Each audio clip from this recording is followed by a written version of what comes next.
Assalamualaikum warahmatullahi wabarakatuh. Nama saya Kamsina, saya dari Prodi PGSD Fakultas Keguruan dan Ilmu Pendidikan dari kampus Universitas Megareskin. Nah, pada kesempatan kali ini saya akan menjelaskan materi yaitu penerapan lingkungan kondusif terhadap prestasi belajar pada siswa kelas 5 SD Negeri nomor 84 Patinoan. Oke, yang pertama di sini saya akan menjelaskan terkait definisi lingkungan belajar yang kondusif. Lingkungan belajar merupakan segala sesuatu yang akan mempengaruhi tingkah laku subjek pembelajaran, atau bisa dikatakan merupakan segala sesuatu di alam sekitar yang akan mempengaruhi proses pembelajaran maupun hasil belajar siswa. Kemudian yang kedua, definisi dari kondusif. Menurut Kamus Besar Bahasa Indonesia, kondusif artinya tenang, tidak kacau balau, serta mendukung terjadinya sesuatu. Dari kedua definisi di atas bisa kita simpulkan bahwasanya lingkungan belajar yang kondusif merupakan segala sesuatu di alam sekitar yang akan sangat mendukung proses pembelajaran baik itu di dalam maupun di luar sekolah. Kedua yaitu ciri-ciri dari lingkungan belajar yang kondusif. Yang pertama yaitu siswa secara sadar dan terarah melakukan kegiatan yang semestinya dia lakukan. Kemudian yang kedua yaitu terjadi komunikasi atau feedback antara guru dengan siswa maupun sesama siswa. Dan yang ketiga, siswa melakukan hal-hal yang dapat mencapai tujuan pembelajaran yang telah ditentukan. Dan yang keempat yaitu kreativitas siswa menjadi meningkat karena siswa diberi kesempatan untuk mengekspresikan keterampilan yang mereka miliki. Kemudian yang ketiga yaitu manfaat dari lingkungan belajar yang kondusif. Yang pertama yaitu mampu untuk meningkatkan konsentrasi dan kemampuan belajar siswa.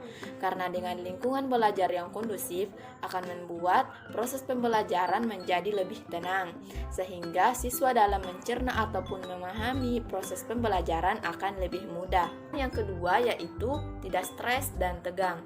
Karena lingkungan belajar yang kondusif akan membawa proses pembelajaran menjadi lebih menyenangkan, sehingga siswa maupun guru tidak merasa kaku ataupun tertekan dengan proses pembelajaran yang sedang berlangsung. Dan yang ketiga yaitu meningkatkan gairah belajar siswa. Artinya dengan lingkungan belajar yang kondusif ini mampu untuk meningkatkan motivasi siswa dalam mengikuti proses pembelajaran karena adanya guru yang kreatif dan inovatif. Kemudian yang keempat yaitu proses pembelajaran menjadi lebih efektif dan efisien karena guru mampu menggunakan keterampilan atau skill yang mereka miliki dalam mencapai tujuan pembelajaran yang telah ditentukan. Yang kelima yaitu hasil belajar menjadi lebih optimal karena lingkungan yang kondusif akan sangat berpengaruh terhadap hasil belajar yang akan diraih oleh siswa. Selanjutnya yang keempat yaitu kriteria lingkungan belajar yang kondusif. Yang pertama yaitu menyenangkan dan mengasihkan. Di sini terkait dengan bagaimana guru bisa membawa proses pembelajaran yang menarik. Misalnya bisa ditunjukkan dengan sikap maupun perilaku positif.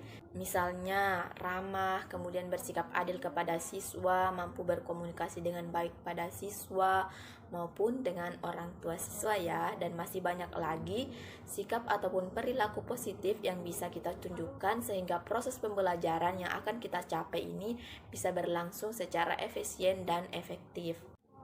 Kemudian yang kedua yaitu kriteria mencerdaskan dan menguatkan.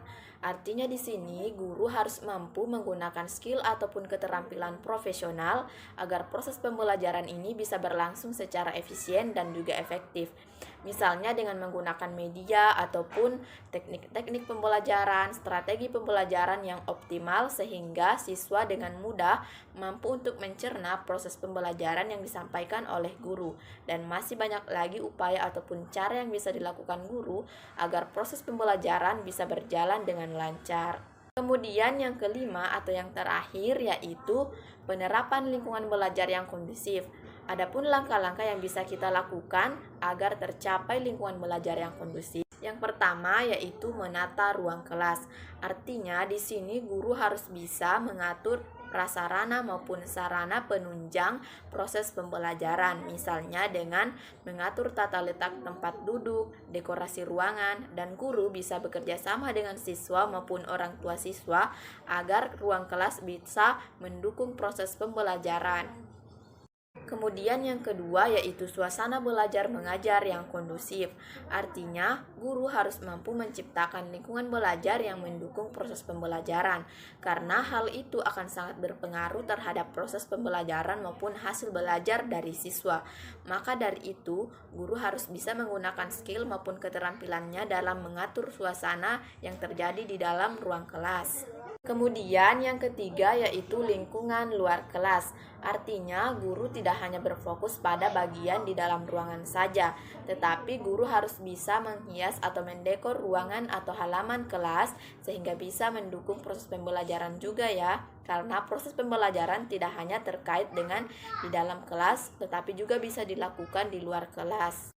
Yang keempat yaitu mampu berkomunikasi dan juga melakukan hubungan sosial dengan masyarakat di luar.